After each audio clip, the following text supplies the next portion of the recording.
ఐఏఎస్కి prepare అయ్యే students చేసే చిన్న మిస్టేక్ ఏంటంటే వెంటనే రిజల్ట్ రావాలి అనుకుంటారు. ఇవాళ ఇలా విత్తనం వేసాం, వెంటనే రిజల్ట్ రావాలి. సివిల్ సర్వీసెస్ అనేది ఒక లాంగ్ జర్నీ. ఒప్పుకున్నా ఒప్పుకోకపోయినా ఇది నిజం. ఇందులో లాంగ్ జర్నీ ఎందుకు అవుతుంది? ఎగ్జాక్ట్ రీజన్ ఏంటి అంటే, ఒక ఏడాది ప్రిపరేషన్కి వెళ్ళిపోతుంది. అంటే మొత్తం కంప్లీట్ చేయడానికి, సిలబస్ అంతా కంప్లీట్ చేసి నువ్వు పక్కన పెట్టుకోవడానికే 1 year పట్టేస్తుంది. ఆ తర్వాత ఎగ్జామ్ రాయాలి. ఈ ఎగ్జామ్ రాయడానికి ప్రాసెస్ అంతా, అంటే ప్రిలిమినరీ, మెయిన్స్, ఇంటర్వ్యూ అనే ప్రాసెస్ అంతా అయ్యేసరికి 1 year. అంటే మినిమం 2 ఏళ్ళు పట్టే ఎగ్జామ్. ఎప్పుడు నువ్వు మహా గొప్ప బాహుబలి అయ్యి చాలా అద్వితీయమైన టాలెంట్స్ ఉండి ఫస్ట్ అటెంప్ట్లోనే ఐఏఎస్ వచ్చేస్తే, రాకపోతే ఏంటి, సెకండ్ అటెంప్ట్, అది కూడా రాకపోతే ఏంటి, థర్డ్ అటెంప్ట్, అది కూడా రాకపోతే ఏంటి, ఫోర్త్ అటెంప్ట్. ఒక్కసారి మీరు ర్యాంకర్లు చూడండి, ఖచ్చితంగా 4-5 సార్లు రాసిన వాళ్ళు ఎక్కువ మంది ఉంటారు. తక్కువ మంది మాత్రమే ఫస్ట్ అటెంప్ట్లో వచ్చిన వాళ్ళు, ఇంకొంచెం సెకండ్ అటెంప్ట్లో వచ్చిన వాళ్ళు ఇంకొంచెం తక్కువ మంది ఉంటే, అసలైన ర్యాంకర్లు అందరూ 4th, 5th అటెంప్ట్లలో వచ్చిన వాళ్ళు, కనీసం 4th అటెంప్ట్లోనో 3rd అటెంప్ట్లో వచ్చిన వాళ్ళు ఉంటారు. ఇది ఒక లాంగ్ ప్రాసెస్. ఇది పెద్ద బహుళార్థ సాధక ప్రాజెక్ట్ అంటాం. మన కాళేశ్వరం ప్రాజెక్టు అలాంటివి కట్టడానికి టైం పడుతుంది. అంటే మనకి టోటల్ ప్రిపరేషన్కి నీ యొక్క శక్తియుక్తుల్ని నువ్వు పెట్టే టైంని బట్టి కూడా నీ రిజల్ట్ ఉంటుంది. ఎందుకు ఇంతలాగా టైం పడుతుంది అన్నప్పుడు నేను అర్థం చేసుకున్నది ఏంటంటే, ఒక 5 పాయింట్లు ఉన్నాయి. మొదటి పాయింట్, యాక్చువల్గా ఒకప్పుడు అది 5వ పాయింట్, ఇవాళ మొదటి పాయింట్ ఏంటంటే, నువ్వే కారణం. నువ్వు ప్రిపరేషన్ చేస్తున్నప్పుడు డీవియేషన్స్ పెట్టుకుంటావు. నువ్వు ఒక కోచింగ్ సెంటర్కో, ఒక మెంటార్కో, ఒక మెటీరియల్కో, దేనికో కన్ఫైన్ అవ్వాలి. ఈ కన్ఫైన్ అయ్యి పాప అలాగే చదువుతారు. ఆ చదివిన తర్వాత ఎవరో యూట్యూబ్లోనో ఎక్కడో ఇది అక్కర్లేదు అంటారు. వాడు ఇంకో మెథడాలజీ ఏదో చెప్తారు, వాడు ఇంకో స్ట్రాటజీ ఏదో చెప్తారు. అంటే నువ్వు అల్లోపతి కేర్ హాస్పిటల్కో లేకపోతే కనుక అపోలో హాస్పిటల్కో వెళితే ఇంకోటి ఎవడో ఆయుర్వేదం బెస్ట్ రా అని చెప్పినట్టుగా, ఆయుర్వేదం కూడా బెస్టే, అపోలో కూడా బెస్టే, ఏదో ఒకటి మాత్రమే తీసుకో, అది బెస్ట్. ఇక్కడ ఏమవుతున్నావు, కన్ఫ్యూజ్ అయ్యావు. దాంతో మొత్తం నీ ప్రిపరేషన్ అంతటిని గందరగోళంలో పెట్టుకుంటావు. కాబట్టి నువ్వే కారణం.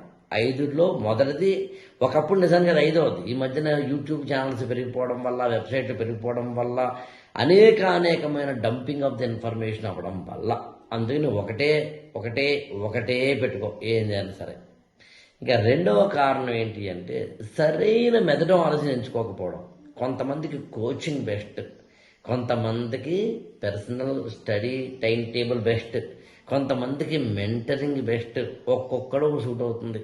నీ కోచింగ్ అవసరమో లేదో ముందు తెలుసుకో, మెంటరింగ్ అవసరమో లేదో ముందు తెలుసుకో. అసలు what exactly your nature to prepare for civil service తెలుసుకో.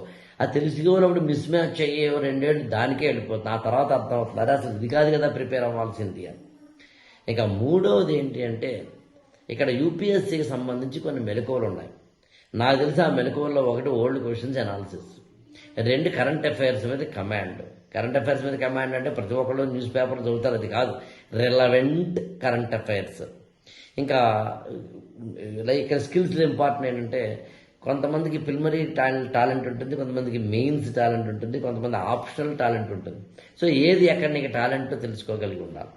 4వది ఏంటంటే, సాధారణంగా మనందరం మనకే తెలియకుండా ఒక యాటిట్యూడ్ని బిల్డ్ చేసుకుంటాం. ఆ యాటిట్యూడ్ ఎప్పుడైతే రాంగ్ అయిందో అక్కడ ప్రమాదం. ఫస్ట్ అటెంప్ట్ అనుకోనండి రాలేదండి, అసలు సెకండ్ అటెంప్ట్ వచ్చేసాం రాలేదండి, అసలు నేను ప్రిపేర్ అయ్యాను కానివ్వండి. యాక్చువల్గా ఏంటంటే, ఈ కహానీలు చెప్పడం స్టార్ట్ చేస్తాం. అలాంటి యాటిట్యూడ్ వద్దు. నిజాయితీగా ఉండు, నిర్భయంగా ఉండు, తప్పును ఒప్పుకో. నా మిస్టేక్స్ వల్ల ఐఏఎస్ రాలేదు సార్, లేదా నా యొక్క టాలెంట్ వల్ల ఐఏఎస్ వచ్చింది సార్ అని నీకు ఒక సర్టిఫికేషన్, సెల్ఫ్ సర్టిఫికేషన్ ఇచ్చుకునే స్థాయిలో నువ్వు ఉండాలి. ఇంకా 5వది వెరీ ఇంపార్టెంట్ ఏంటంటే, ఎంత కాదనుకున్నా మనకి ఒక సోషల్ రిలేషన్స్ ఉంటాయి. అమ్మ, అన్న, అన్నయ్య, అక్కయ్య, ఫ్రెండ్స్, మావయ్య, బాబయ్య, పెద్దనాన్న, వాడు వీడు వాడు వాడింట్లో పెళ్లి, వీటిలో గృహప్రవేశం, వాటిలోనేమో ఎవరు ఏదో అయ్యారు, వీటిలో ఇంకోటి ఏదో అయ్యారు, ఒకడు పుట్టాడు, ఒకడు చచ్చాడు, ఒకడు ఇంకోటి ఇలాగ జనవరి 1 వస్తుంది, డిసెంబర్ 31 వస్తుంది, సంక్రాంతి వస్తుంది, ఉగాది వస్తుంది, క్రిస్మస్ వస్తుంది, రంజాన్ వస్తుంది. మన జీవితంలోకి అనేకం వస్తువు ఉన్నప్పుడు, సోషల్ రిలేషన్స్లో ఉన్నప్పుడు మనకి తెలియకుండా మనం వాటన్నిటికీ టైం ఇస్తే మన టైం వేస్ట్ అవుతుంది. అందుకని దేనికి టైం ఇవ్వకుండా చదవాల్సిందే. అందుకు నేను ఏమంటానంటే, పర్సనల్ లైఫ్ అంటే మార్నింగ్ నుంచి ఈవినింగ్ వరకు మనకి పర్సనల్ తినడం, అలాంటివి, పడుకోవడం లాంటివి. ఆ తర్వాత మిగిలినంతా అయితే జాబ్ చేసేవాళ్ళు అయితే జాబు, లేకపోతే చదువు. ఇవి కాకుండా ఇంకోటి ముడిపెట్టుకుంటే ఖచ్చితంగా ఇక్కడ ఐఏఎస్ అవరం.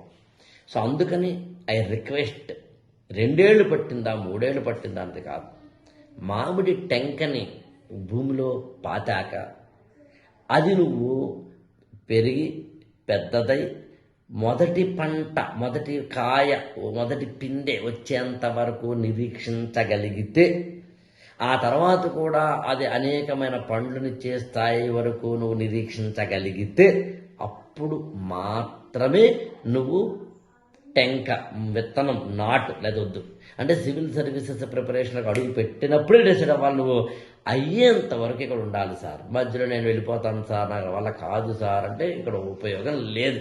చాలామంది మార్కెట్లో అలాగే ఉంటారు. కావాలంటే గమనించండి. I wish you all the best. IAS for all ఛానల్ని సబ్స్క్రైబ్ చేసుకోండి, లైక్ చేయండి, షేర్ చేయండి.